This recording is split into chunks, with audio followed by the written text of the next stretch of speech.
কর্মসূচি এখানে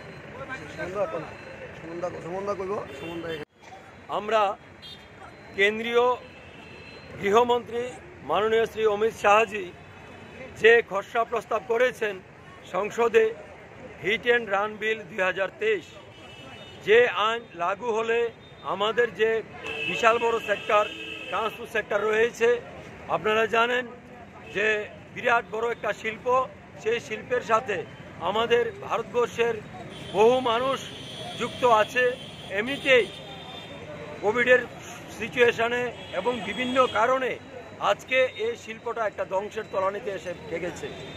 আজকে যদি আবারও এই শ্রমিকদের উপর সড়ক দুর্ঘটনায় শ্রমিকদের উপর আবারও নতুন করে এই আইন লাগু করা হয়, আপনারা হয়তো জেনে থাকবেন যে শ্রমিক যদি কোনো একটা অ্যাক্সিডেন্ট করে, সেই শ্রমিক যদি সেই জায়গা থেকে অ্যাক্সিডেন্টের পর পলায়ন করে, তাহলে তাকে 10 লক্ষ টাকা জরিমানা এবং 10 বছরের সশ্রম কারাদণ্ডের যে আইন, সেই আইন পাশ হতে যাচ্ছে।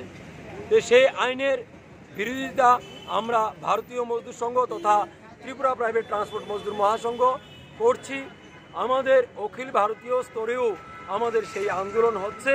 সেই আন্দোলনের মারফতে আমরা কেন্দ্রীয় সরকারকে একটা বার্তা দিতে চাই যে আমাদের এই যে সর্বনাশা নীতি, সেই নীতি যেন লাগু না করা হয়।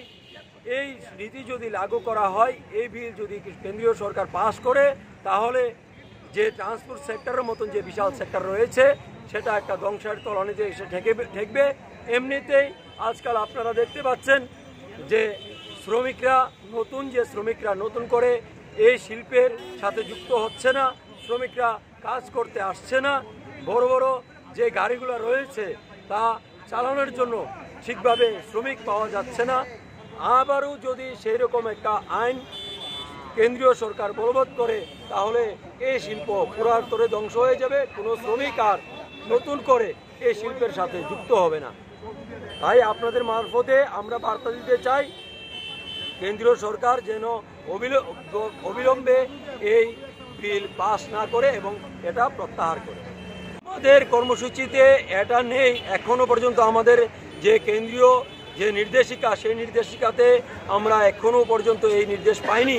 তবে আমাদের যেমন ভারতীয় মজদুর সংঘ কাজ করছে, বিভিন্ন শ্রমিক সংগঠনও কাজ করছে, বিভিন্ন শ্রমিক সংগঠনের যে রকম নির্দেশিকা আসছে সে তারা পালন করছে। আমাদের ভারতীয় মজদুর সংঘেরও যে সকল নির্দেশিকা আমাদের উপরে আসছে, সেই নির্দেশিকা অনুসারে আমরা কাজ করছি। হয়তো আগামী দিনেও আমাদের এই যে বিষয়, এই বিল যদি আমাদের যে বিষয়টা যদি মানা না হয়, তাহলে আমরাও হয়তো সে আন্দোলনে সামিল হব। আমার নাম সুমন শীল, আমি ত্রিপুরা প্রাইভেট ট্রান্সপোর্ট মজদুর মহাসংঘের সাধারণ সম্পাদক।